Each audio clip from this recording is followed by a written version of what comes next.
Hello and welcome to today's Payneful Thought. Today we return to our journey on love's painful thoughts, Payneful Thoughts. Book 1. Relationships require compromise, not sacrifice. It's one of those pieces of advice you hear all the time. Relationships require compromise, but I think we often confuse it with something else entirely, which is sacrifice. The difference between the two is actually huge, and it can determine whether a relationship feels like a partnership or a burden. Compromise is a collaborative act. It's when two people look at a disagreement and both move towards a middle ground. The key is that both people's needs are considered valid. Maybe one partner wants a big family vacation and the other is worried about the cost. A compromise might be a shorter, more local trip that still feels special. The goal is a solution that, while not perfect for either, is acceptable to both. This is the kind of give and take that Gottman's research points to as foundational. It's about turning towards each other's needs, even when they conflict. Gottman and Silver, 1999. Sacrifice, on the other hand, feels entirely different. It's often one-sided.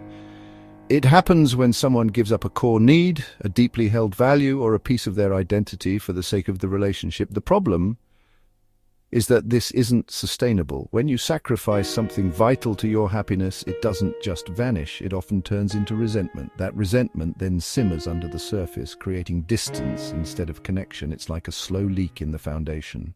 This connects directly to attachment theory.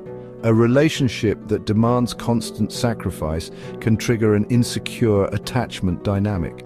The person sacrificing might start to feel their needs don't matter, which echoes an anxious preoccupation with their partner's approval. The person receiving the sacrifice might develop an avoidant style, expecting their needs to always come first without reciprocity. A secure attachment, in contrast, is built on the reliability of having your needs heard, even if they can't always be met. Linzer and Shaver, 2016. I see this a lot in family systems too. The concept of differentiation is useful here. It's about staying connected to your own values and feelings while still being close to others. Schnarch, 2009. A well-differentiated person can compromise because they have a solid sense of self. They don't experience a difference of opinion as a threat. Sacrifice, however, often comes from a place of poor differentiation.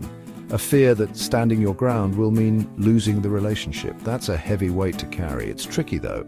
The line isn't always clear.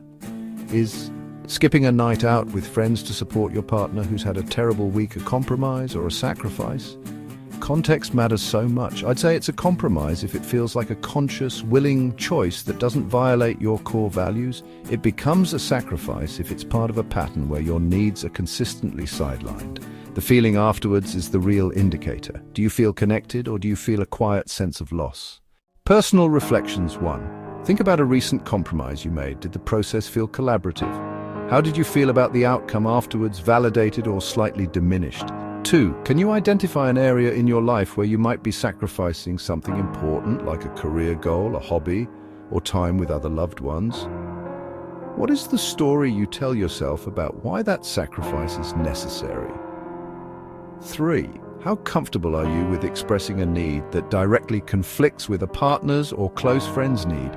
What fears come up for you in that situation? 4. Reflect on your family of origin. What did you learn about compromise and sacrifice from watching the relationships around you growing up? 5. What is one small, non-confrontational way you could practice articulating a personal need in a relationship this week? Thank you for watching. Please like, comment and share. Until next time, I wish you less painful thoughts.